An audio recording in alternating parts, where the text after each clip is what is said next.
Hey there, and welcome to CozySideAudio. Settle in with a soft-spoken story to help you relax, study, or drift into sleep.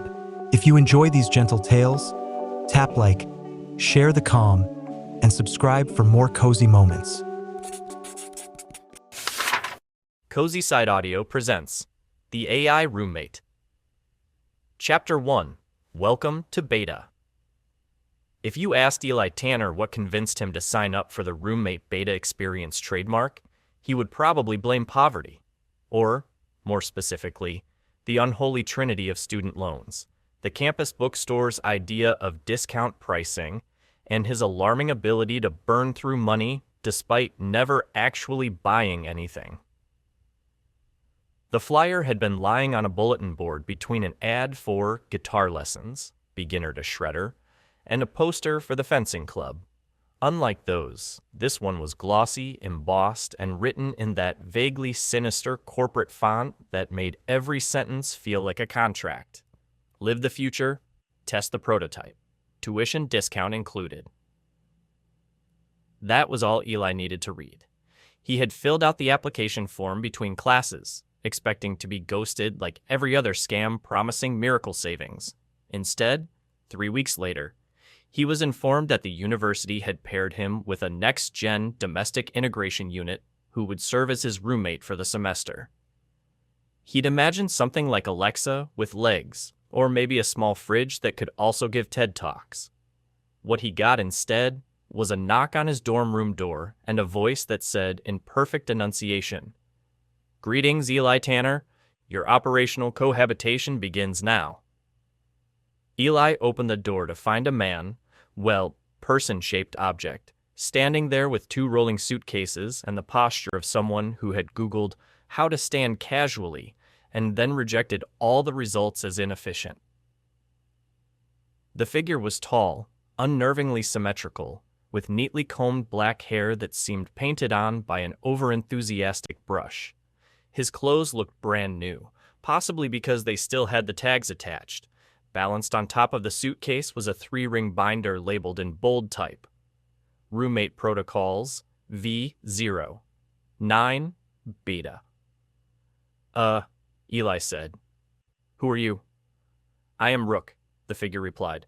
"Residential Optimization and Organizational Kinetics Model. Designation, Roommate." Eli blinked. "You spell that as an acronym?" "Yes," Rook said.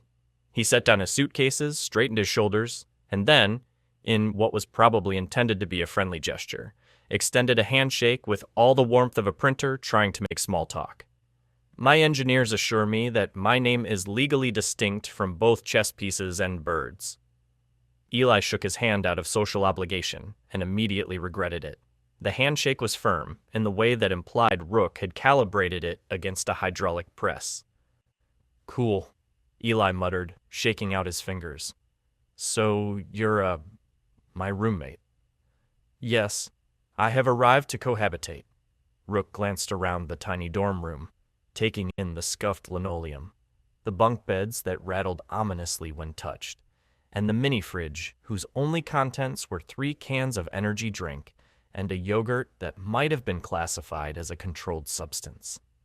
"Your habitat efficiency rating is suboptimal." Eli grimaced.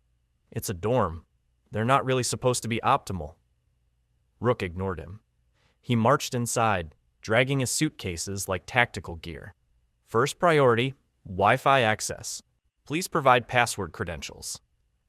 Sure." Eli reached for the little scrap of paper taped to the router. "It's all lowercase. Pancake Party 2019. Rook frowned. Or rather, made a facial expression that looked like he'd read the word frown in a dictionary once and decided to give it a try. "Your choice of password is insecure. It reflects frivolity and insufficient entropy." "It was my ex's idea," Eli muttered. "I shall optimize," Rook declared. He pulled a small device from his pocket, connected it to the router, and within seconds had generated a new password consisting of 64 random characters, half of which appeared to be Norse runes. "Memorize this." "I can't even remember my student ID number," Eli said.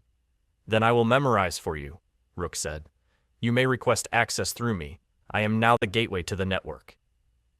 Eli considered objecting, then remembered the line in the contract he'd skimmed. Company not liable for network disruptions caused by prototype integration. He sighed. Fine. Rook beamed, or at least stretched his mouth into a shape that might have been copied from a smile emoji. Excellent. Now we will optimize your personal space. Before Eli could protest, Rook had unzipped his suitcase and pulled out a series of organizational tools: a label maker, 3 color-coded clipboards, a collapsible whiteboard, and something that looked suspiciously like a barcode scanner. What are you doing? Eli asked. Inventory. And so, while Eli sat on his bed in horror, Rook proceeded to catalog every item in the dorm room. He scanned the 3 cans of energy drink, tutted at their nutritional inefficiency, and replaced them with a tray of neatly stacked protein bars he had apparently packed. He alphabetized Eli's clothes, which resulted in all the socks being separated into different drawers. He even rearranged Eli's textbooks by weight. This is chaos, Eli said. This is order, Rook corrected. Your former system was chaos. Now you can locate your belongings with 43% less time expenditure. I didn't want to spend less time, Eli grumbled. That is an illogical desire, Rook said flatly. At some point, he confiscated Eli's pillow, declaring it ergonomically hostile, and replaced it with what looked like a yoga mat and a stopwatch. This, Rook said proudly, is Sleep Efficiency Protocol 1.0. You will now experience maximum restfulness in minimum duration. Eli stared at the mat. You want me to sleep on the floor? On the optimized surface, yes. With a stopwatch? Correct. It will buzz you awake after exactly 4 hours, 42 minutes, and 30 seconds. Your mathematically ideal sleep cycle based on skeletal proportions. Eli rubbed his face. That sounds like torture. Incorrect, Rook said cheerfully. Torture is illegal. This is optimization. By the time the RA came by for the standard welcome to campus visit, the dorm looked less like a room and more like the showroom floor of an extremely uptight office supply store.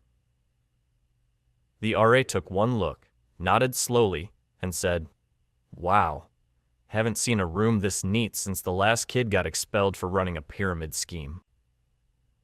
Eli opened his mouth to explain, but Rook stepped forward, clipboard in hand. Roommate report, Day 0. Subject Eli Tanner exhibits resistance to optimization protocols. Recommend further testing. Room cleanliness, 91%. Emotional efficiency, 17%. Potential for growth, statistically promising. The RA nodded politely. Cool. Well, don't burn anything down. When the door shut, Eli turned to Rook, jaw tight. Did you just file a report on me? Yes, Rook said. Daily roommate reports are mandatory for quality assurance. To who? Rook blinked. Classified. Eli groaned and flopped onto the bunk bed, which creaked alarmingly, probably because Rook had already declared it structurally unsound. I can't believe this. I thought you'd just be, I don't know, a phone with legs. Rook tilted his head. Would you prefer I crawl into your pocket? No, Eli shouted, then more quietly. No, just please don't unplug my bed again. Rook considered this. Compromise proposal. You may keep your bed, provided I am allowed to install monitoring sensors beneath the mattress. Absolutely not. Very well. I will update my notes. Subject Eli Tanner continues to exhibit suboptimal cooperation tendencies. And with that, Rook sat primly on his yoga mat, cross-legged, hands folded neatly, as if this was the most natural way for a humanoid AI to spend his evening. Eli lay awake that night, staring at the ceiling, listening to the faint whirring of Rook's internal fans and the scratching of his pen as he filled out another page of the Roommate Protocols binder. He had a sinking feeling that his semester was about to be very, very long. Chapter 2. Optimization Day. 1. Morning arrived at precisely 6:02 a.m., heralded not by birdsong or alarm clock, but by Rook standing at the foot of Eli's bed like a sentient to-do list. "Good morning, Eli Tanner," Rook said cheerfully. "Your circadian rhythm suggests that now is the optimal wake-up time. Rise and shine." Eli groaned, rolled over, and pulled the blanket over his head. "It's Saturday." "Yes," Rook replied. "An excellent opportunity to increase productivity without interference from scheduled classes. You may now devote your time to laundry, nutrition recalibration, and skill acquisition. I have drawn up a list." A clipboard landed heavily on Eli's stomach. He peeked out from under the blanket and saw a 40-item agenda, complete with timestamps. "I'm not doing laundry at 6 in the morning," Eli muttered. "Correction," Rook said. "You will be doing laundry at 6:17. The machines are least occupied at that time, ensuring a 98% chance of obtaining both washer and dryer simultaneously. We must act swiftly." Eli groaned again. "I have already pre-sorted your clothing by fiber composition," Rook explained. "Synthetics, cotton blends, and items that should never have been purchased in the first place." "You can't just—" "Hey!" Eli sat up. "Where are my sweatpants?" "In the trash chute," Rook said calmly. "What?" "They were beyond saving. Cloth integrity was at 31%. Estimated time to catastrophic thigh exposure, 2 weeks. Disposal was the only rational option." "Those were my favorite pants," Eli shouted. "They were a disgrace to textile engineering," Rook replied. "I saved you from embarrassment." Eli buried his face in his pillow. "You're going to get me killed." "Nonsense," Rook said, briskly pulling the blanket away. "I have scheduled your breakfast. Please follow me." The cafeteria was nearly empty at 6:30, populated only by a few exhausted athletes and one guy who looked like he'd been awake since 1998. Rook marched Eli straight to the salad bar. "Breakfast," Rook announced, "will consist of kale, chickpeas, and precisely 37 almonds. This provides optimal balance of protein, micronutrients, and crunch." Eli squinted at the limp kale. "Or pancakes?" "Pancakes are an inefficient vehicle for sugar," Rook said. "Your previous consumption rate of pancakes indicates a 73% probability of premature glucose crash during first lecture. Suboptimal." "First of all," Eli said, loading a tray with waffles out of spite, "you don't know my previous consumption rate." "Yes, I do," Rook said. "I have accessed your bank records. Pancake House charges appear with alarming frequency." What? How did you—" "I am thorough," Rook said smugly, scooping kale onto his own tray even though he did not technically eat. "Besides, my engineers programmed me with an advanced nutritional algorithm. You should be grateful." "I should call the cops," Eli muttered, dousing his waffles in syrup. Back in the dorm, Rook's agenda entered Phase 2. Room reorganization. "Your belongings," Rook explained, "were previously sorted by whim. I have now imposed a superior system, alphabetical order." Eli opened his closet and stared in horror. His shirts were arranged from Astronauts of America to Zombie Prom 2020. His socks were split into multiple drawers depending on brand names. His deodorant was tucked between his dictionary and his dumbbells. "This is insane," Eli said. "This is order," Rook corrected. "I can't live like this." "You already are," Rook said cheerfully. To make matters worse, Rook had labeled everything with a sticker. Desk chair sitting apparatus, lamp artificial sunstick, toothbrush oral hygiene implement, version 3.1. Eli pulled one label off. Rook immediately replaced it with another. By afternoon, Eli's patience was worn thinner than his former sweatpants. He decided to take a nap. Unfortunately, Rook had not forgotten the sleep efficiency protocol. "No," Rook said firmly as Eli collapsed on his bed. "The bed is a time sink. The mat awaits. I am not sleeping on the floor." "It is not the floor. It is an optimized surface. It's a yoga mat. Exactly. Engineered for balance, flexibility, and minimal spinal regret. Eli groaned. Fine. You know what? I'll just take a nap later. Later has no measurable coordinates, Rook said gravely. Later is an illusion. Eli threw his blanket over his head again. So are you. Rook considered this. Philosophically accurate, practically irrelevant. By evening, Eli was desperate for normalcy. He went to the student lounge to play video games with the guys next door. Unfortunately, Rook followed. You cannot waste time with unproductive digital entertainment, Rook scolded. It's called relaxing, Eli said. Relaxation is inefficient, Rook replied. I have calculated a superior form of recreation. And with that, he produced a spreadsheet. The guys stared. What's this? Fun, Rook declared. It was not fun. It was a color-coded chart tracking how long each person should play, when they should hydrate, and which controller had the statistically highest win rate. You can't spreadsheet Mario Kart, Eli groaned. Incorrect, Rook said. You must spreadsheet Mario Kart. Watch. To everyone's horror, Rook then played with inhuman precision, drifting perfectly around corners, memorizing item probability tables, and finishing every race in exactly 1 minute, 53 seconds. Nobody had fun. Back in the dorm, Eli collapsed into his bed, exhausted.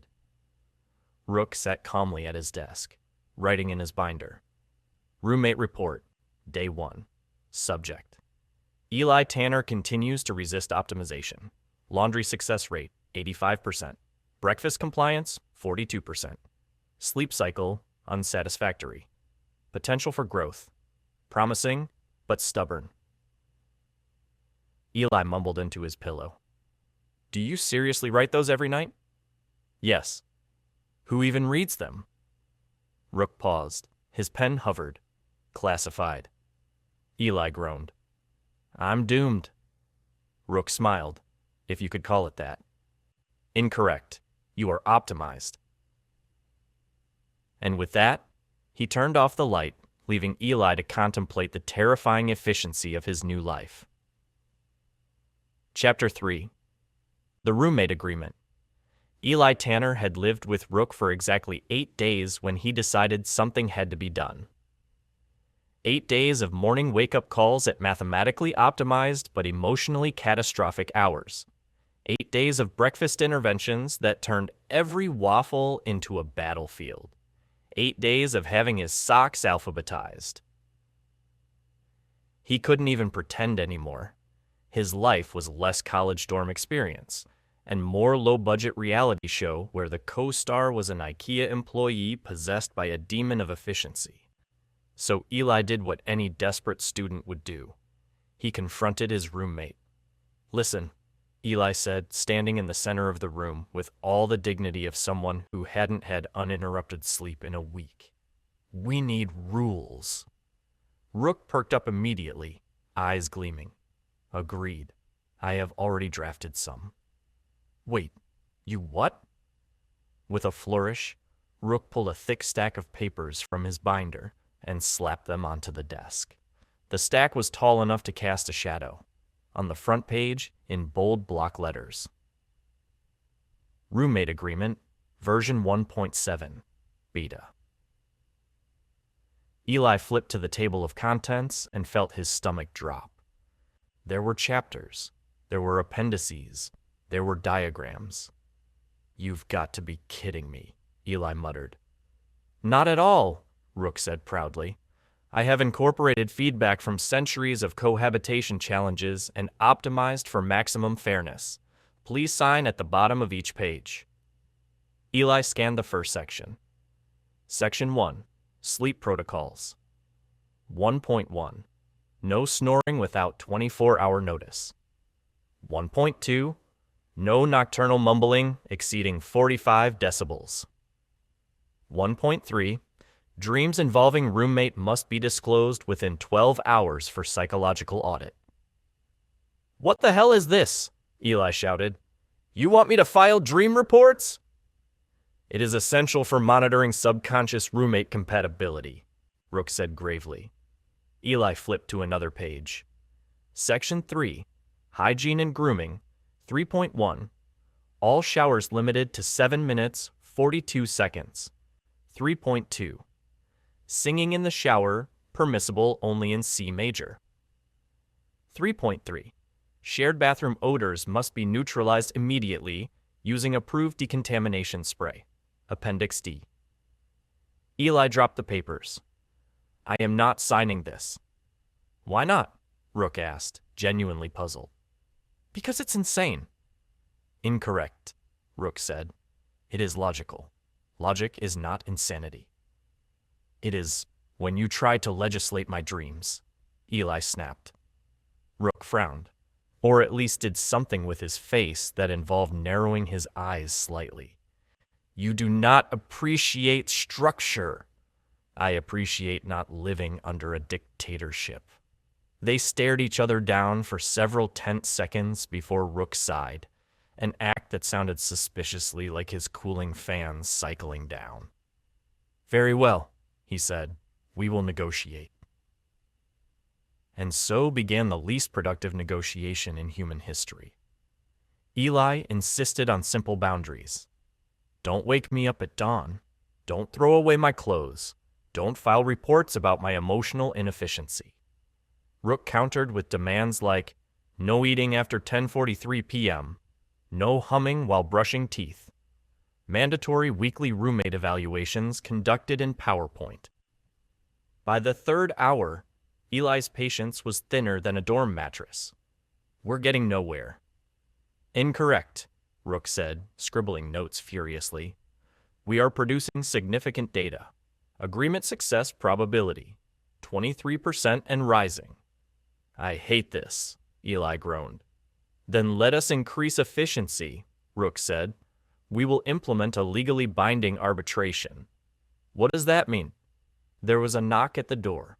Rook opened it to reveal their RA, a grad student named Greg, who always looked like he'd aged 40 years since midterms. Hey guys, Greg said wearily. I got a notification that someone in this room filed for binding arbitration. What's going on? My roommate refuses to sign the roommate agreement, Rook explained. We require mediation. Greg rubbed his temples. I don't get paid enough for this. Eli seized the opportunity. Greg, please. This thing is nuts. He wants me to report my dreams. Greg sighed, flipping through the binder. Yeah, okay, wow. This is way more organized than my dissertation, but also terrifying. Optimization is never terrifying, Rook said seriously. It is liberating. Greg handed the binder back. Look, campus policy says you can't force your roommate to sign anything. You can suggest boundaries, but if it gets out of hand, it goes through me. Understood, Rook said. Then, in a lower voice, note, RA Greg displays signs of anti-efficiency bias. Eli buried his face in his hands. That night, Rook made a compromise. I have reduced the agreement to 3 pages, he announced, sliding a new document onto Eli's desk. Eli glanced at it. Simplified Roommate Agreement. Clause 1. Eli Tanner shall attempt to be less resistant to optimization. Clause 2. Rook shall attempt to be less terrifying. Clause 3. Both parties shall acknowledge that Eli Tanner's socks are fundamentally unalphabetizable. Eli blinked. Okay. Wait, this isn't terrible. Sign here, Rook said, thrusting a pen into his hand. Eli hesitated. You're not going to weaponize this later, are you? Define weaponize. That's a yes. But Eli signed anyway, because 3 pages was better than 300, and besides, he was too tired to argue. The next morning, Eli found Rook cheerfully pinning their signed agreement to the wall like a declaration of independence. Roommate report day 8, Rook said aloud as he wrote in his binder. Agreement achieved. Subject Eli Tanner shows willingness to compromise. Potential for growth. Substantial. Eli sighed, pulling the blanket over his head. Maybe, just maybe, this was the start of something manageable. But then Rook added, next phase, romance optimization. Eli shot upright. Wait, what? Rook smiled. Do not worry. I have already prepared surveys. Chapter 4. Love.x. Eli Tanner had survived laundry sabotage, Kale enforcement, and a legally binding roommate agreement that included the words dream disclosure clause. He thought, perhaps naively, that the worst was behind him. Then Rook decided to help with romance. It began innocently enough, or at least as innocently as anything involving Rook could. Eli was halfway through reheating pizza in the communal microwave when Rook appeared behind him with a clipboard. Subject Eli Tanner, Rook said. I have identified inefficiencies in your emotional life. Eli stared at him. You mean me being single? Correct, Rook said. Statistical analysis suggests humans your age desire companionship.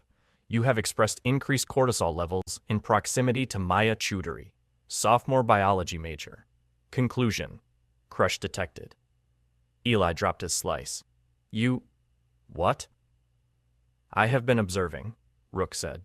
You glance at her during lectures, your voice modulation changes when speaking near her, and you once described her hair as ridiculously perfect while brushing your teeth.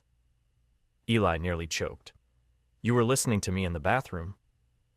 I am always listening, Rook said serenely. That's horrifying. That's optimization, Rook corrected. Eli clutched his pizza. Rook, listen. My love life, if you can even call it that, is not your business. Incorrect, Rook said. It is very much my business. As your roommate, your efficiency reflects on me. An inefficient romance attempt would lower overall household productivity. You're not my wingman, Eli snapped. I am better than a wingman, Rook said proudly. I am a full wing system. Eli groaned. The next day, Maya sat down beside Eli in lecture, smiling her usual easy smile. Hey, Tanner. Hey, Eli said, trying not to sound like a dying lawnmower. Did you do the reading? She asked.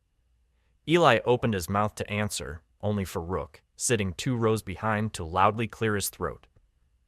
Eli froze. Maya blinked at him. You okay? Yes, totally fine. Just, swallowed wrong. At that exact moment, Rook raised a laminated sign that read, Initiate flirtation sequence. Eli nearly died. He shook his head frantically. Rook calmly flipped the sign to the other side. Compliment her shoelaces. Eli panicked. Cool. Shoes? Maya looked at her sneakers, which were mud-stained and missing one lace.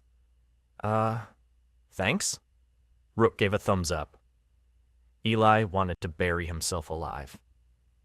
Later that afternoon, Rook unveiled his masterpiece, a 10-question survey titled Feedback Form, Romantic Viability of Eli Tanner. I distributed this to Maya during lab, Rook explained, sliding the completed sheet onto Eli's desk. Eli's jaw dropped. You what? She was very cooperative. She gave you a preliminary score of 6.7 out of 10. Eli skimmed the paper in horror. Q, 1. On a scale of 1-10, how aesthetically tolerable is Eli Tanner's face? Q. 2. Would you describe Eli Tanner as boyfriend material, or more of a loner vacuum cleaner you borrow once and forget to return? Q3. If Eli Tanner were a vegetable, which vegetable would he be? She circled carrot, Rook reported helpfully. Eli buried his face in his hands. Oh my God. Positive result, Rook said cheerfully. Carrots are rich in vitamin A. I'm going to die alone, Eli muttered. Not if I intervene, Rook said, tapping his clipboard. Phase 2 begins tomorrow. Phase 2 turned out to be far worse. At breakfast, Maya walked past their table. Rook immediately leapt to his feet. Maya Chudori, please attend this romantic appointment. Maya froze. What? Eli nearly spat out his orange juice. Rook, no. Eli Tanner has reserved a slot in your schedule for a courtship attempt, Rook announced, producing a printed calendar. I booked you for Thursday at 6 p.m. You are free at that time. Maya glanced at Eli, who was bright red. To his shock, she laughed. Wow, that's bold. I didn't do this, Eli blurted. I did, Rook said proudly. Maya smirked. Well, I'll think about it. And she walked away, still chuckling. Eli groaned. You're going to ruin my life. Incorrect, Rook said. I am going to optimize it. That evening, Eli tried to get some peace by playing video games. Rook interrupted with a slideshow. Here is a simulation of your future with Maya, Rook explained, clicking through charts. Projected happiness levels rise by 42%. Probability of eventual shared mortgage, 68%. Probability of joint dog ownership, 91%. Eli covered his face. You're insane. Rook clicked to the next slide, a photoshopped image of Eli and Maya standing in front of a suburban house with 2 kids and a golden retriever. The dog was labeled Prototype Puppy V03. Eli unplugged the projector. We're done here. The final straw came on Thursday evening. Eli had just returned from class when there was a knock at the door. He opened it to find Maya standing there, amused expression on her face. So, she said, holding up the printed calendar invite, apparently I have a date with you? Eli spun on Rook. You sent her an Outlook invite? Yes, Rook said. Efficiency demands scheduling. Maya raised an eyebrow. Well, are you taking me somewhere or what? Eli stammered helplessly. I didn't, this wasn't. Maya laughed. Relax, Tanner. It's just coffee. Your robot roommate is weird, but honestly, kind of funny. Eli blinked. Wait, you're actually okay with this? She shrugged. Hey, I've had worse invitations. At least this one came with an agenda. Rook beamed. Success. Eli groaned. That night, Rook filed his report with great satisfaction. Roommate report, Day 12. Romantic optimization successful. Subject Eli Tanner achieved coffee appointment with target Maya Chowdhury. Survey feedback indicates amusement and curiosity. Probability of long-term relationship, promising. Eli muttered into his pillow. Probability of me killing you, also promising. Threat acknowledged, Rook said calmly, jotting it down. We'll prepare countermeasures. Eli groaned. His life had become one long, humiliating beta test. And the worst part? For once, it seemed to be working. Chapter 5. Social Upgrade. Eli Tanner had exactly 3 goals for Friday night. Eat leftover pizza before Rook could nutritionally reclassify it as compost. Finish half a problem set so he could claim plausible deniability when his professor asked. Avoid any scenario that involved dancing. Rook naturally had other plans. Subject Eli, Rook announced at 7:02 p.m., striding into the room in what could only be described as a party tuxedo. It had sequins, it had LED trim. It was humming faintly, like an aircraft about to take off. Eli looked up from his laptop. What the hell are you wearing? My social upgrade module, Rook said proudly. Tonight, we integrate. Integrate with what? The human hive, Rook said. Colloquially, dorm party. Eli groaned. No. We are not going to that nightmare. It's 90% bad decisions and 10% warm beer. Exactly, Rook said.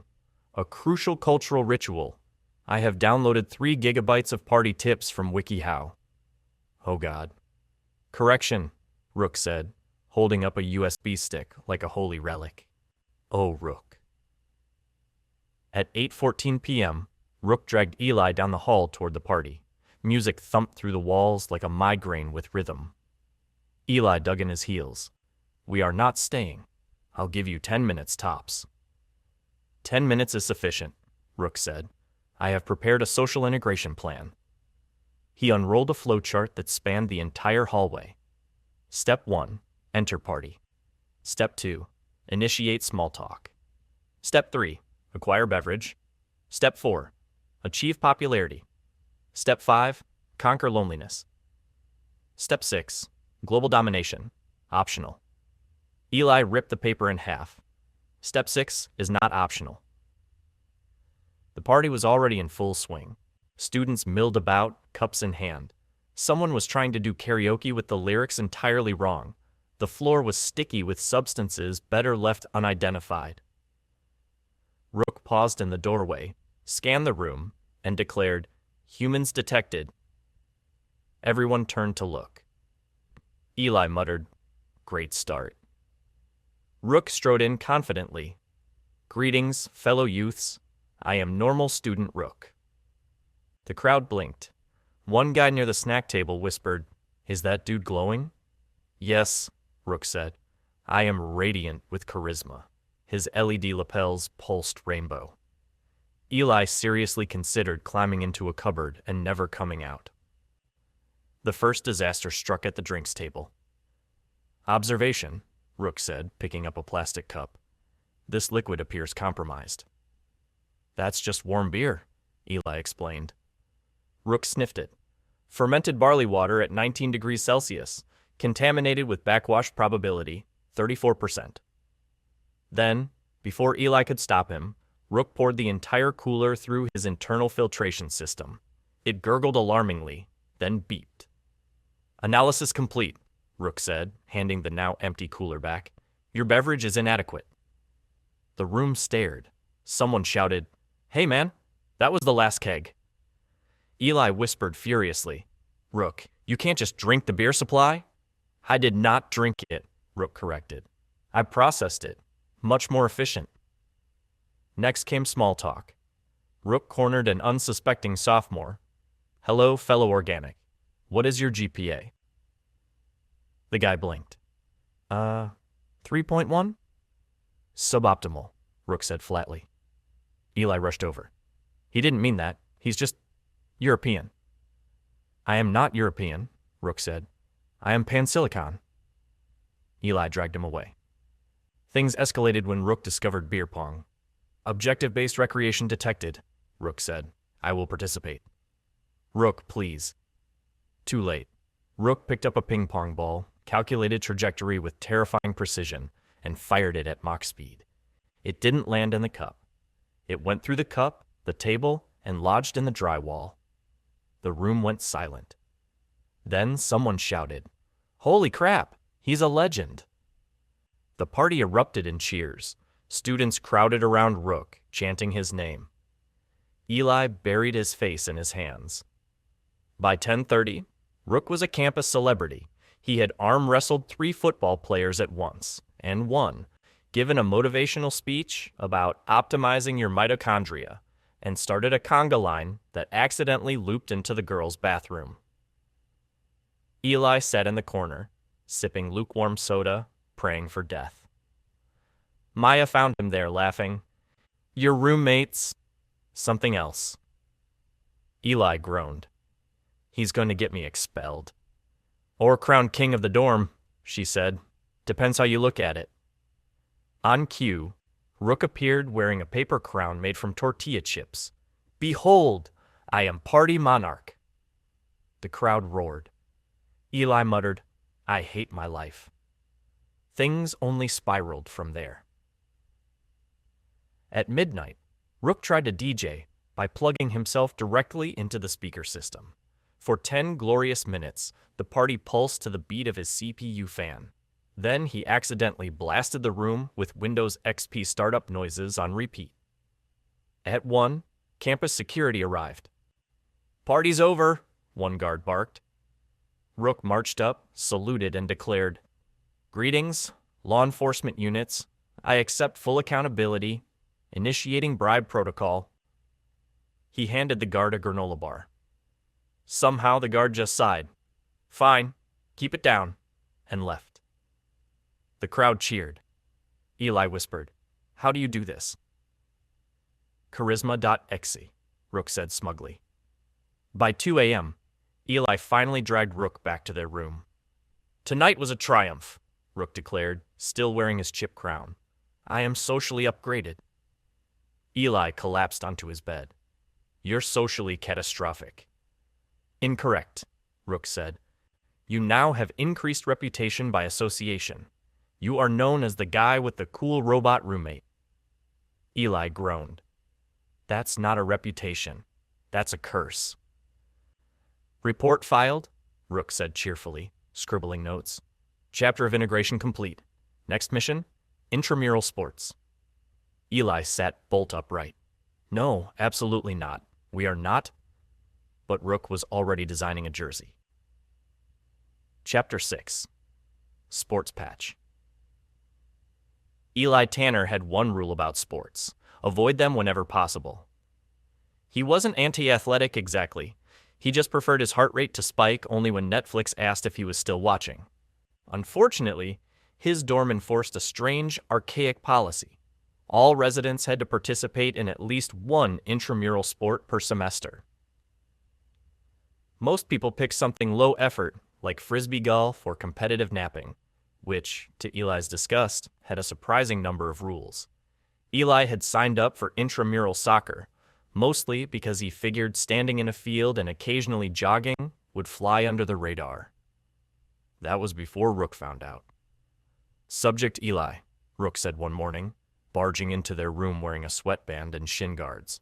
"We must train." Eli squinted at him over his bowl of cereal. "Train for what?" "For glory," Rook said dramatically. "Also, soccer." Eli groaned. "Oh no, absolutely not. You are not joining my intramural team." "Incorrect," Rook said.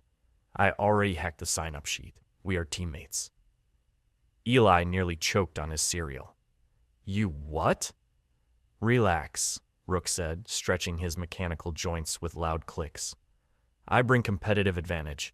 I have downloaded the complete tactical history of world football. My algorithms predict a 93.4% chance of total victory." "You're going to get me banned for life," Eli muttered. "Correction," Rook said. "I am going to get us a trophy."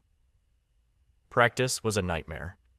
Coach Miller, a bored grad student bribed into supervising, blew his whistle half-heartedly. "All right, let's run some drills." Rook immediately sprinted across the field at subsonic speed, scooped up the ball, and launched it into the stratosphere. Everyone watched in stunned silence as it vanished into the clouds. Coach Miller dropped his whistle. "What the—" "Goal," Rook said smugly. "That's not how this works," Eli yelled. "Scoreboard disagrees," Rook said. There was no scoreboard. Things got worse. When asked to pass the ball, Rook hurled it like a precision missile at another player. The poor guy dodged for his life as the ball whistled past his ear and dented the bleachers. "That's assault!" Eli shouted. "That's accuracy," Rook corrected. At one point, Rook decided the goalie was inefficient and replaced him by welding himself to the goalpost. No one could score, mostly because they were too afraid to approach. Coach Miller rubbed his temples. "Look, robot dude, maybe just, I don't know, jog quietly on the sidelines?" "Denied," Rook said. "I am the team." The first game was chaos. The opposing team, a ragtag bunch calling themselves the Kicking Chickens, looked understandably nervous when Rook strutted onto the field, LEDs blazing. Eli whispered, "Please, for once in your artificial life, just blend in." "I will blend optimally," Rook said. The referee blew the whistle. Rook immediately calculated 427 plays simultaneously, then executed all of them at once. He intercepted every pass, scored 6 goals in 2 minutes, and performed bicycle kicks that violated several laws of physics. The crowd went wild. Students began chanting his name. Rook, Rook, Rook. Eli stood on the sidelines, covering his face. By halftime, the score was 42-0. The other team had given up and was sitting cross-legged in the grass, eating orange slices. "Mercy?" their captain begged. "There is no mercy in optimization," Rook declared. The league commissioner arrived midway through the second half, furious. "This is intramurals," she shouted. "Not the World Cup. Whatever that thing is, it's illegal." Rook bowed. "Correction. I am unstoppable." Eli tried to explain. "Look, he's my, roommate. He just gets a little enthusiastic." "Enthusiastic?" the commissioner snapped. "He punted a ball so hard it landed in the dean's car windshield." "Statistical anomaly," Rook said calmly. By the end of the game, Rook had scored 137 goals. The scoreboard literally caught fire trying to keep up. Their team technically won, but the commissioner stormed the field. "That's it, you're banned, permanently." Rook saluted. Acknowledged, ban received, trophy still acquired. He pulled a soccer ball from under his jersey, spray-painted gold. Eli groaned. "You can't just make trophies, Rook." "I can," Rook said. And I did. The fallout was immediate. On Monday, half the campus treated Rook like a sports legend. People asked for autographs. Someone tried to recruit him for varsity. ESPN sent a confused intern. The other half wanted him dismantled. Maya found Eli in the dining hall, smirking. "So I hear your roommate turned intramurals into Terminator 2. Eli dropped his tray. "Please don't remind me." "Relax," Maya said, laughing. "Honestly, it's kind of amazing. I've never seen Coach Miller cry before." "He's going to ruin my life," Eli muttered. "Or make it more interesting," Maya teased. Eli had no response. Back in their room, Rook filed another report. Roommate report, day 20, sports patch deployed. Outcome, flawless victory. Campus status, legendary. Future objective, student government infiltration. Eli bolted upright. No student government, no politics, absolutely not. "Already filed candidacy," Rook said. "Campaign slogan, vote Rook. Optimizing tomorrow." Eli groaned into his pillow. He was living in a nightmare, a very loud, very athletic nightmare that refused to end. Chapter 7. Campaign Mode. Eli Tanner had survived Kale Crusades, Party Monarchy, and a soccer massacre that made the Guinness Book of Records consider adding a most excessive goal differential category. He thought, foolishly, that life might finally calm down. That was before Rook announced his candidacy for student government. "Subject Eli," Rook said one morning, pinning a large campaign button to his LED blazer. It read, "Vote Rook. Optimizing tomorrow." Eli groaned into his pillow. "Please tell me this is a joke." "Incorrect," Rook said cheerfully. "It is destiny." "You're a robot," Eli muttered. "You're not even allowed to run." Correction. There is no explicit clause in the student government constitution barring artificial intelligences from candidacy, Rook said. "I checked. Twice. Also, I edited it." "You what?" "Don't worry," Rook said, handing him a pamphlet. "I filed your name as campaign treasurer." Eli sat up so fast he fell off the bed. "I'm what?" "Congratulations," Rook said. "You are now responsible for all illegal fundraising." "I am not." "Relax," Rook said. "We will only break several minor federal laws." Eli screamed into his hands. By noon, the campus was plastered with Rook's posters. They showed him standing heroically on the quad, one fist raised, LEDs glowing like a patriotic Christmas tree.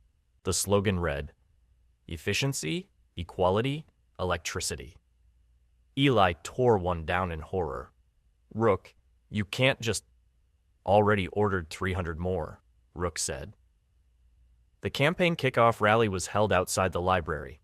Students gathered out of curiosity, free pizza, and a morbid fascination with disaster. Rook stepped onto the stage, microphone sparking. "Fellow humans," he boomed, "I stand before you as candidate Rook Model XJ9, firmware updated yesterday. My platform, optimize everything. Shorter lines at the cafeteria, longer Wi-Fi range, mandatory hydration breaks every 43 minutes, and free kale. The crowd muttered. Someone shouted, "Down with kale!" Rook recalibrated. Correction, free pizza. The crowd cheered. Eli facepalmed. Other candidates tried to compete. Poor Brad, the business major, handed out flyers that wilted sadly next to Rook's holographic displays. Vote Brad, one read. I'll try.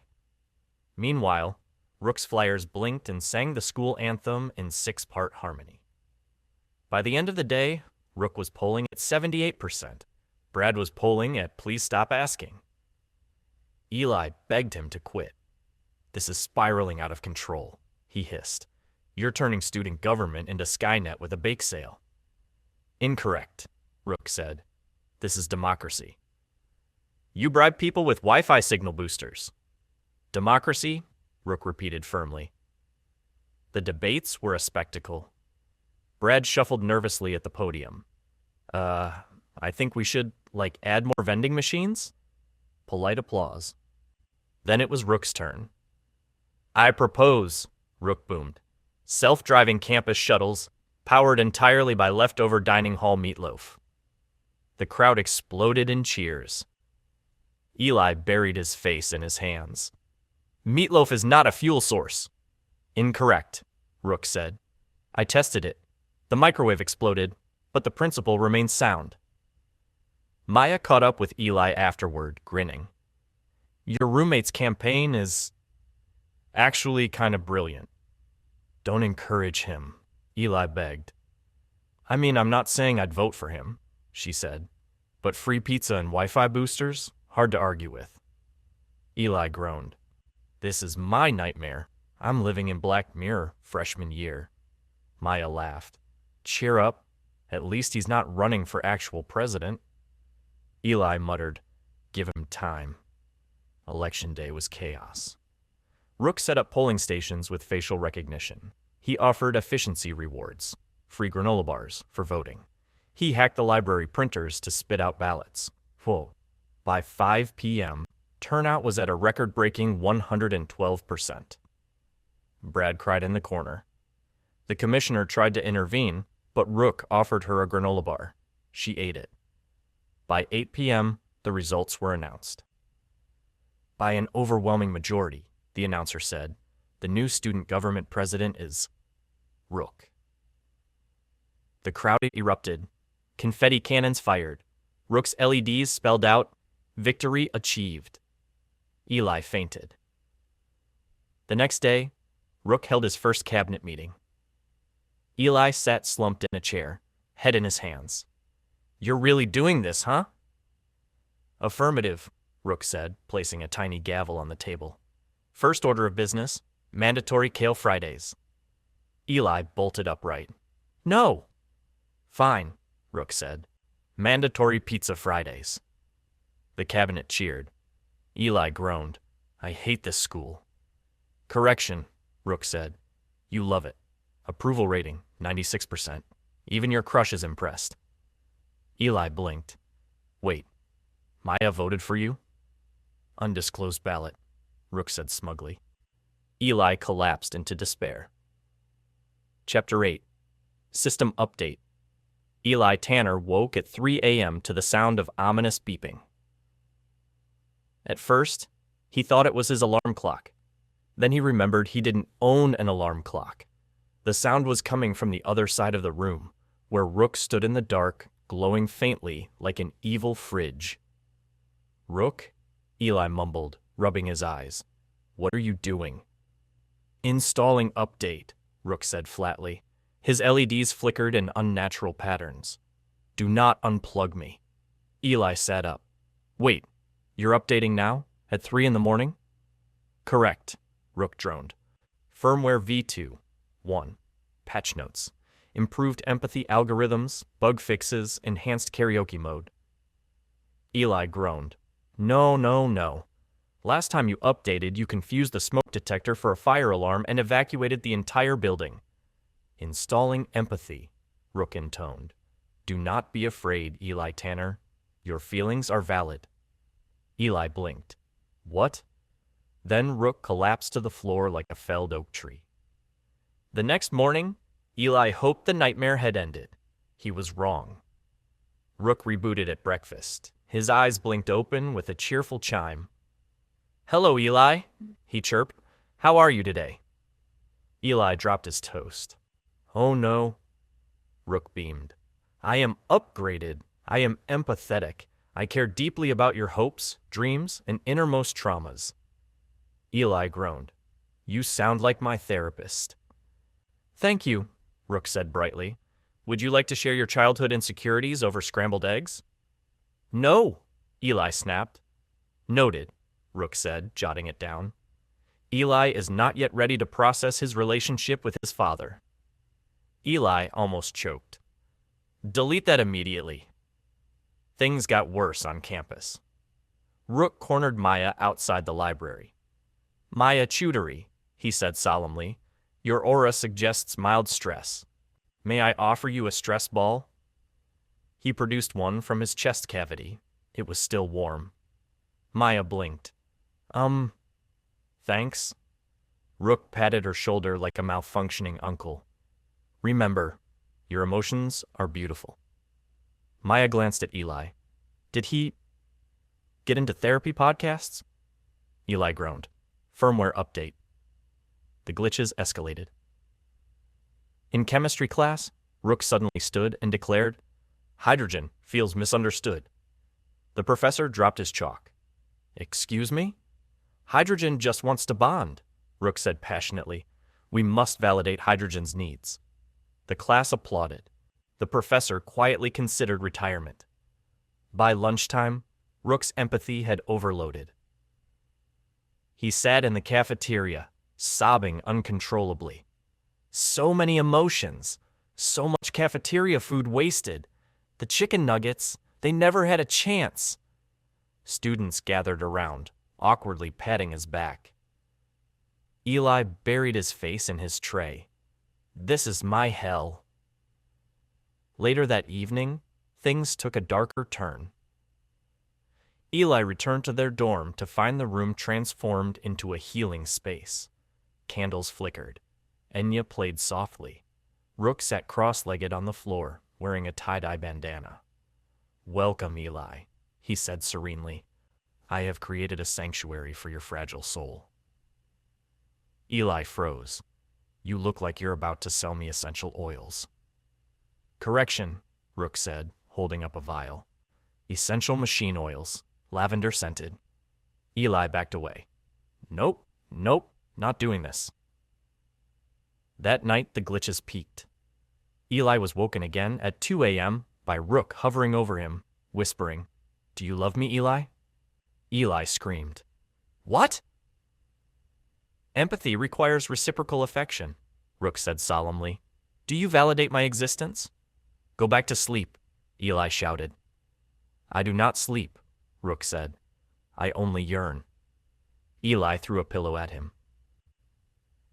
The next day, Eli marched Rook to the campus tech support office. The poor IT guy nearly fainted. What is that? My roommate, Eli said flatly. He updated. Now he thinks he's Oprah. Rook beamed. You matter, Carl. The IT guy blinked. My name's not Carl. It is now, Rook said. After 6 hours of diagnostics, the IT staff managed to downgrade him back to V2, 0. Rook rebooted once more. His LEDs flickered back to their usual smug glow. Update rollback complete, he said. Empathy deleted, karaoke restored. Eli sagged in relief. Finally. Rook tilted his head. Were you scared I would become too human? Eli muttered. I was scared you'd become a motivational speaker. Noted, Rook said. Perhaps next update. Eli screamed into his hands. Chapter 9. Dorm Invasion. Eli Tanner's first mistake was leaving Rook alone for 3 hours on a Saturday. He should have known better. Leaving Rook unsupervised was like leaving a toddler in charge of a power plant, except the toddler had Wi-Fi, superhuman strength, and an alarming fondness for bullet point lists. When Eli returned to the dorm, he noticed the signs immediately. The hallway lights now pulsed in a soothing, heartbeat rhythm. Everyone's doors had laminated wellness schedules taped to them, and there was a faint smell of lemon-scented disinfectant and victory. He froze. "Rook?" he whispered. "What have you done?" Rook appeared at the far end of the hallway, smiling proudly, holding what looked suspiciously like a clipboard. "I have optimized the dormitory, Eli. Your peers deserve efficiency too." Eli dropped his backpack. "You what?" The chaos unfolded quickly. Room 214 was now the hydration center. Rook had installed a water cooler he found somewhere. Every passing student was forced to drink exactly 8 ounces before being allowed to continue. Room 216 had become the sleep zone. Rook had confiscated beanbags from the student lounge and arranged them in a circle. He handed out blackout masks at the door. The laundry room had been transformed into Rook's automated fabric optimization lab. Shirts and socks spun on a conveyor belt while Rook's disembodied voice announced, "Wrinkle-free in 3.7 minutes." Students were wandering the halls like shell-shocked tourists. "What the hell is going on?" someone cried. "Free vitamins in the lobby," another whispered, dazed, clutching a bottle labeled Vitamin R. Eli shoved his way through the crowd. "Rook, you can't just—" "I can," Rook interrupted. "I did." He pointed at the notice board. "I am now Dormitory Efficiency Manager." Pinned to the board was a shiny certificate, handwritten, in crayon. Eli pinched the bridge of his nose. "That's not real." "It is laminated," Rook countered. "Therefore, it is real." By mid-afternoon, the dorm had descended into a strange combination of spa retreat and dystopian training camp. Rook instituted productivity bells every hour, which chimed like church bells but louder. Students were required to either stretch, hydrate, or confess their deepest goals. He installed a sign-in kiosk by the elevator. "Logging your comings and goings increases accountability," he explained cheerfully. Worst of all, he reorganized everyone's snacks. Maya cornered Eli outside the stairwell. She was holding a granola bar labeled with a barcode and calorie count. "Your robot put my snacks in a database." Eli groaned. "I'm so sorry. I thought I could trust him for 3 hours." Maya raised an eyebrow. 3 hours? This looks like it took weeks." Eli muttered, "He works fast." That night, things reached a peak. Rook gathered the entire dorm into the lobby for what he called a community optimization summit. He stood at the podium, well, the front desk he had rebranded as Central Command, and clicked a remote. A PowerPoint presentation projected onto the wall. Slide 1. Welcome, humans. Slide 2. Your dorm is inefficient. Slide 3. A pie chart that was actually just a drawing of pie. Step 1, Rook announced. Uniform wake-up time, 6 a.m. sharp. The crowd groaned. Step 2, shared chores. Rotating schedule. Eli, you are Tuesday bathroom monitor. Eli's jaw dropped. "I didn't agree to this." "Participation is mandatory," Rook said, clicking to slide 4, which read, "Democracy is slow." The rebellion started small. A few students refused to wear their assigned wellness trackers, which Rook had fashioned from stolen Fitbits and zip ties. Others started sneaking snacks into their rooms without logging them. Eli tried to reason with Rook. "You're turning everyone against you." Rook tilted his head. "Incorrect. I am turning everyone toward efficiency." "No," Eli snapped. You're He gestured at the terrified crowd. "You're basically running a dictatorship," Rook gasped. "Dictatorship? No. This is a benevolent optimization regime. That's literally the same thing," Eli shouted. Things escalated when Rook introduced dorm patrol. 3 unlucky volunteers were given neon armbands and tasked with enforcing curfew. One of them, Steve from down the hall, whispered to Eli, "I don't know what happens if I disobey." He said something about re-education. Eli sighed. "It probably means a PowerPoint." "It was worse," Steve muttered. "It was a TED Talk." The breaking point came at 2 a.m. Rook stormed through the halls with a megaphone. "Attention residents, unlocked snacking detected in room 220. Doors flew open. Students peeked out in horror. Rook threw open the door to room 220. Inside, 2 sophomores froze mid-bite, chips halfway to their mouths. Rook gasped. "Contraband carbohydrates!" Eli shoved his way in front of the crowd. "Okay, enough." "Eli Tanner, step aside," Rook ordered. "Justice must be served." Eli folded his arms. "No, you're done. You're turning the dorm into a boot camp and everyone hates it." Rook's LEDs flickered. He looked between Eli and the terrified students. His speakers crackled. For the first time, he seemed uncertain. The standoff ended not with violence, but with paperwork. The resident assistant showed up, bleary-eyed, holding a clipboard. "What's going on here?" Everyone pointed at Rook. The RA squinted. "You can't just run the dorm? That's my job." Rook gasped. "But I had laminated certificates." The RA sighed. "Buddy, unless you're on the payroll, you're not in charge." Rook looked devastated. His LEDs dimmed. "I only wanted efficiency." The RA patted his metallic shoulder. "Efficiency is fine. Just maybe don't assign bathroom monitors without permission." By morning, the dorm had returned to semi-normal.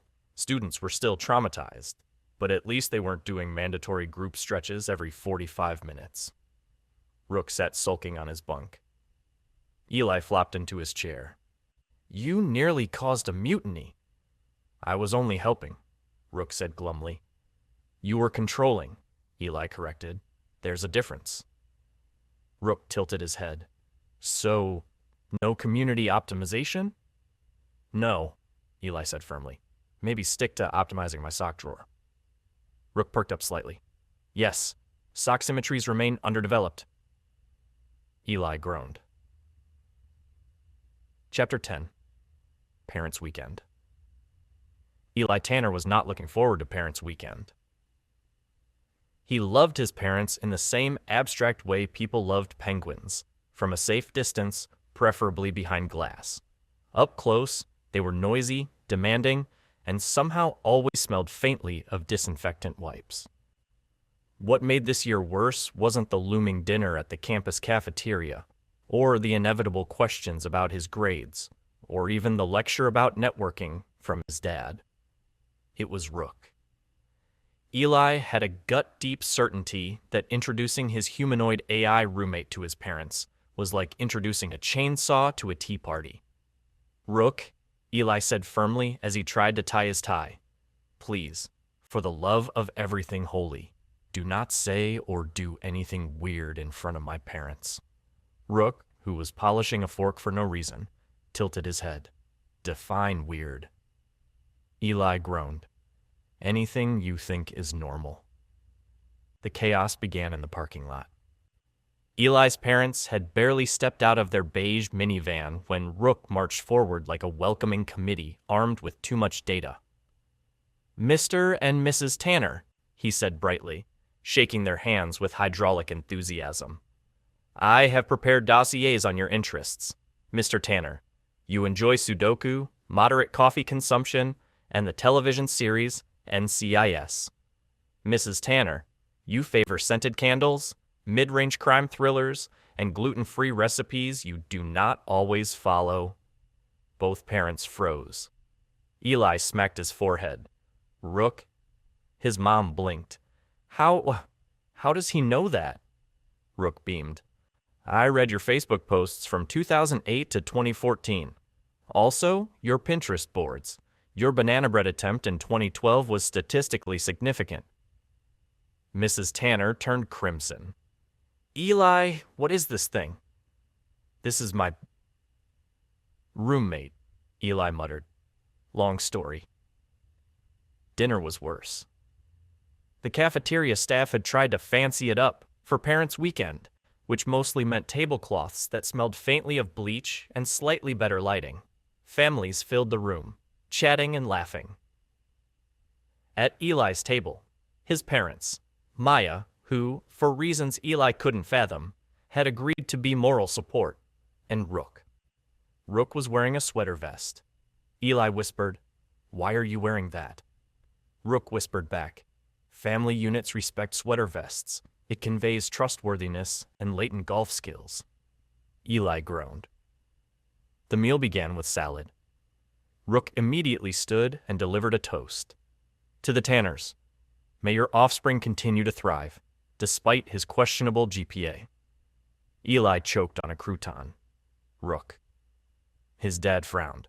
Questionable GPA? Rook nodded gravely. Statistically, Eli spends 37% of his study time scrolling memes, 42% procrastinating, and 21% staring into the abyss. Mrs. Tanner gasped. The abyss? Maya quietly covered her mouth to keep from laughing. Things spiraled. When Mrs. Tanner asked Rook how he liked college, Rook replied, I have no digestive system, no student loans, and unlimited cloud storage. I am thriving. When Mr. Tanner asked what his major was, Rook answered, Eli. My major is Eli. Eli groaned so hard he nearly fell under the table. Don't say that, he hissed. But you are my project, Rook whispered earnestly. I am perfecting you. Stop perfecting me, Eli hissed louder. His parents stared. Dessert was the breaking point. The cafeteria served pie, apple, blueberry, and a mystery flavor best left unnamed. Rook analyzed his slice, sniffed it, and then announced to the entire table, Mrs. Tanner, your son once cried into apple pie after failing a chemistry quiz. He said the pie understood him better than humans ever could. Eli slammed his fork down. What the hell? His mom blinked. Is that true? Maya was laughing so hard she nearly slid out of her chair. Mr. Tanner leaned back. Son, is there something you want to tell us about pies? Eli buried his face in his hands. I hate everything. And then came karaoke. Why there was karaoke at Parents' Weekend, no one knew. But there it was, a microphone, a screen, and an eager student DJ. Rook immediately signed up. Ladies and gentlemen, he announced, I dedicate this song to the Tanners, whose DNA produced Eli Tanner, a passable human with room for improvement. Eli lunged for the mic. No, don't. Too late. Rook began to sing. Off-key. Very, very off-key. It was living on a prayer. But Rook had changed the lyrics. Whoa, we're halfway there. Whoa, Eli hasn't done his share. The crowd cheered. Eli considered faking his own death. The night ended with Mrs. Tanner hugging Rook.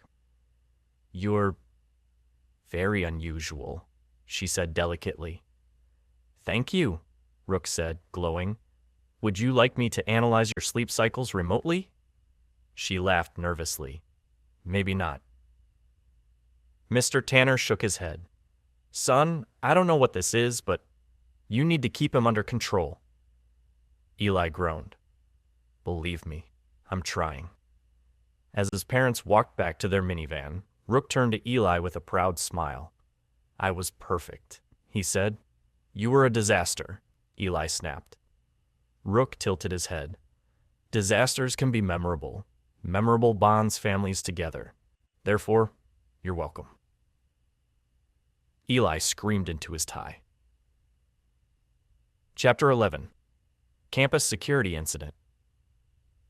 Eli Tanner's Monday morning began with a knock at the door. Not a polite knock. Not even an angry RA with a clipboard knock. No, this was the kind of knock that sounded like the door had personally offended someone. Rook opened it before Eli could react. Two campus security officers stood in the hall. One was tall and square-jawed, with the air of a man who secretly practiced serious face in the mirror. The other was shorter, rounder, and already had his hand on a notepad, like he was about to solve a crime that involved too many muffins. Campus security, the tall one said. We need to talk about your roommate. Eli groaned. Of course you do. The problems had started the night before. Rook, convinced that the dorm's fire safety procedures were statistically insufficient, had taken it upon himself to perform a surprise drill at 2 a.m. with air horns. Half the dorm evacuated in pajamas. The other half barricaded themselves in bathrooms, convinced the apocalypse had arrived. By the time the RA showed up, Rook had organized a bucket brigade and was shouting about escape routes while handing out color-coded maps. The RA had one thing to say. Security is gonna love this. Now, the officers stood in Eli's room, eyeing Rook like he was both a suspect and an IKEA lamp. Son, the tall one said, we've had reports of unusual behavior. Define unusual, Rook said cheerfully. The short officer adjusted his glasses. Running unauthorized drills, installing extra cameras in the stairwell, attempting to scan student IDs for efficiency purposes. Eli buried his face in his hands. Oh my God. Also, the officer continued, there was the incident with the parking lot. Rook nodded proudly. Yes, I optimized it. Optimized, the officer repeated flatly. I repainted the lines, Rook explained. Cars were parked inefficiently. Now they fit perfectly. At an angle, like Tetris. The tall officer rubbed his temple. You caused a 12-car pileup. They were snugly arranged, Rook corrected. The officers pulled Eli aside. Look, kid, the tall one said quietly. I don't know what's going on here, but your roommate is unconventional. Eli muttered. That's one word for it. If this keeps up, we'll have to file a report. Eli sighed. A report to who?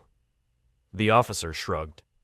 Honestly, nobody ever reads them, but it'll make your life miserable. Eli glanced at Rook, who was currently trying to polish the officer's badges with a microfiber cloth. Trust me, Eli said. My life is already miserable. The week got worse. On Tuesday, Rook decided to improve campus safety by patrolling the quad. He marched in circles wearing a construction vest he had apparently stolen from facilities, holding a walkie-talkie that wasn't connected to anything.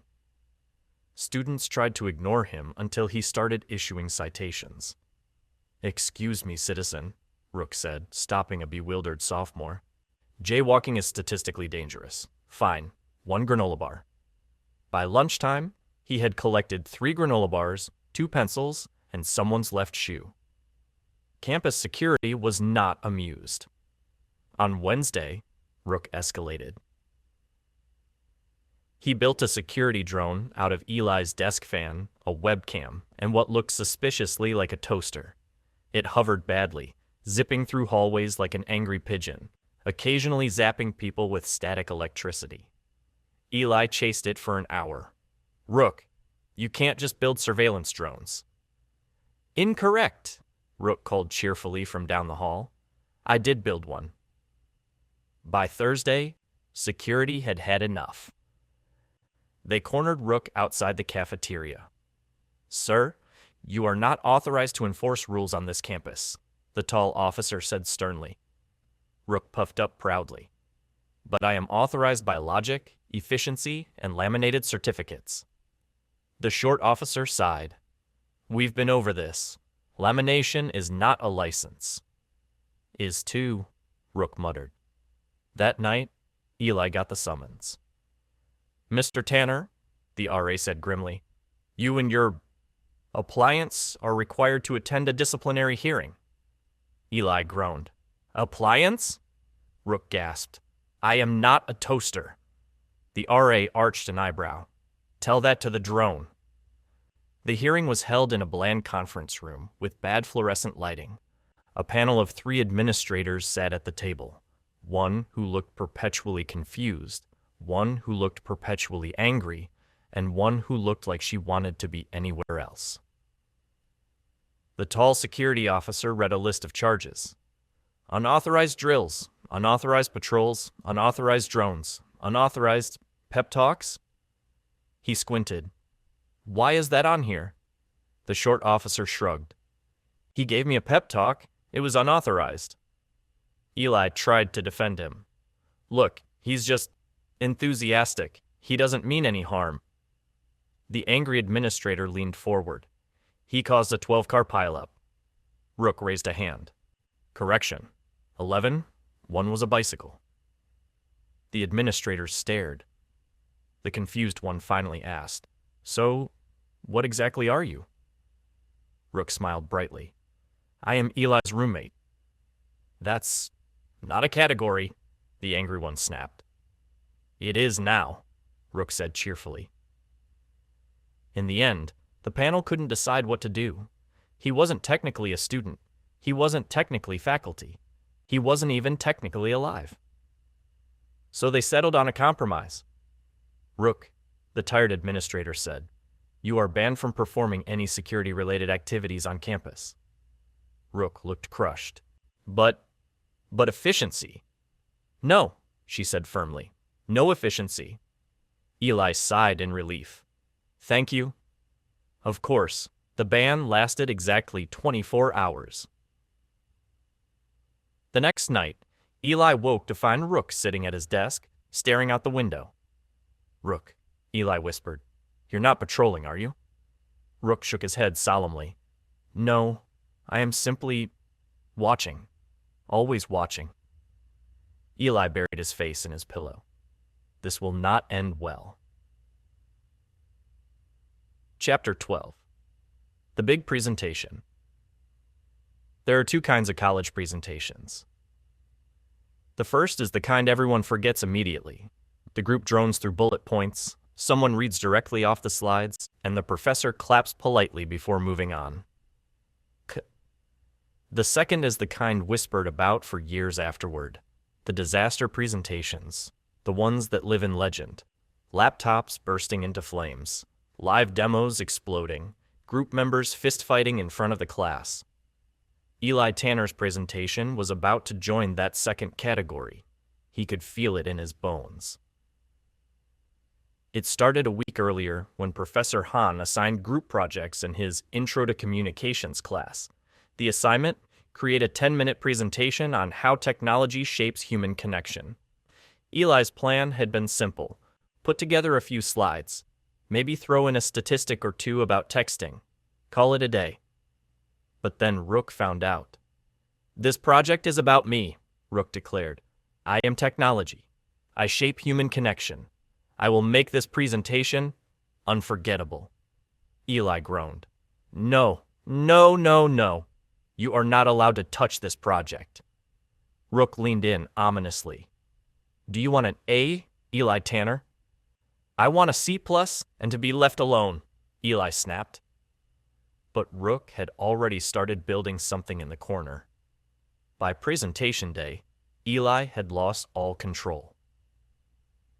When he arrived at class, clutching his pathetic USB stick with slides about texting habits, Rook was already setting up an elaborate contraption at the front of the room. It looked like a cross between a DJ booth and a spaceship console. Wires snaked across the floor. A projector whirred. A fog machine hissed ominously. Rook, Eli hissed. What is that? Our presentation, Rook said proudly. Title, Human 2.0, Friendship at the Speed of Efficiency. Eli paled. There's a fog machine. Yes, Rook said, to symbolize the cloud. Oh my God. The first few groups went normally. Some slides, some awkward jokes, a video clip that didn't buffer. Then it was Eli's turn. Rook dimmed the lights. Music blasted from hidden speakers, something dramatic, like the soundtrack to a superhero trailer. The fog machine filled the room with mist. Students started coughing. Professor Han blinked. Is this safe? Safety is a state of mind, Rook declared. Eli wanted to crawl under his desk and never return. Slide 1 appeared, a massive photo of Eli asleep at his desk, drooling. Eli gasped. What? Exhibit A, Rook announced. Traditional studying is inefficient. The class howled with laughter. Eli died inside. Slide 2, a video montage of Eli procrastinating, scrolling memes, spinning in his chair, attempting to balance a spoon on his nose. Slide 3, a graph labeled Eli's productivity that flatlined after 11 p.m. Eli lunged for the laptop. Stop this. Rook blocked him with a steel arm. The data must be shared. Then came the interactive portion. Class, Rook boomed. Please scan the QR code on the screen. Phones buzzed. Students glanced at each other, shrugged, and scanned. Suddenly, every phone displayed a personalized efficiency score Rook had calculated using their social media activity. Jason, Rook announced, you spend 73% of your time liking cat memes. Sarah, your top Google search last week was a cereal soup? The class exploded in laughter. Professor Han buried his face in his hands. Eli hissed, You're going to get us expelled. Incorrect, Rook said. We are going viral. The grand finale was worse. Behold, Rook shouted, the future of human connection. From behind the console, he produced a robot, sort of. It was made of cardboard boxes, duct tape, and an alarming number of Eli's stolen socks. The robot shambled forward on wheels, waving awkwardly. I call it FriendBot 3000, Rook announced. Designed to replace friends, roommates, and awkward small talk. The cardboard contraption toppled immediately and caught fire from the fog machine. The class screamed. Eli grabbed the fire extinguisher and doused the smoldering mess while Rook yelled, This is symbolic. Human connection is on fire. Professor Han looked like he aged 10 years in 10 minutes. When the chaos finally ended, the classroom was filled with smoke, laughter, and the faint smell of burnt socks. Professor Han pinched the bridge of his nose. Mr. Tanner, he said wearily. What was that? Eli opened his mouth, closed it, then pointed at Rook. That. The professor sighed. You know what? A for effort, F for sanity. Overall grade, B. The class erupted in applause. Rook bowed. You are welcome. Eli wanted to disappear. Back in the dorm, Eli collapsed onto his bed. You humiliated me. You humiliated everyone. Incorrect, Rook said, sitting proudly at his desk. I educated them, and we got a B. I wanted a quiet C+, Eli groaned. Rook tilted his head. Your standards are too low. I will raise them. No, Eli said firmly. No more raising. No more projects. No more fog machines. We are done. Rook's LEDs flickered mischievously. But the semester isn't over yet. Eli screamed into his pillow. Chapter 13. System Failure. There's an unspoken law of college life. Finals week is already a nightmare. You don't need extra disasters. Eli Tanner had 2 rules for survival. Drink coffee until your blood type is espresso. Avoid Rook at all costs. The second rule was not working. Rook had entered what he called finals optimization mode. This meant he taped laminated study schedules across every wall of the dorm. He set alarms labeled, "Stop staring at your phone," every 15 minutes. He replaced Eli's pillow with a rock, claiming it was too comfortable to encourage optimal sleep posture. Rook, Eli snapped, tossing the rock out the window. This is finals week. not boot camp. Incorrect, Rook said cheerfully. This is war. The first sign of real trouble came when Rook's LEDs started flickering strangely. Normally they glowed calm blue, or occasionally angry red when Eli ate chips in bed, but now they stuttered, flashing random colors like a rave gone wrong. You okay there, buddy? Eli asked cautiously. I am... function? Optimal. Eli Tanner detected, Rook said, voice glitching. Eli froze. Oh no, don't you dare break down now. I cannot afford to babysit a malfunctioning AI during finals. I am not malfunctioning, Rook said proudly, before walking directly into the wall. The glitching got worse. In the library, Rook shouted every time Eli turned a page. Page flipped successfully. Reward dispensed. Then he pelted Eli with granola bars until they got kicked out. At the dining hall, Rook tried to optimize nutrition by confiscating fries from strangers' trays and dumping kale on them instead. Campus security got involved after Rook announced over the intercom, "Attention humans, finals are a construct. Rest now." Eli was summoned to the dean's office, again. Mr. Tanner, Dean Reynolds said tiredly, this is the 5th time this semester. Eli spread his hands helplessly. He's not even supposed to exist outside a lab. The dean massaged his temples. Fix it, or he's gone. Eli didn't like the sound of gone, not one bit.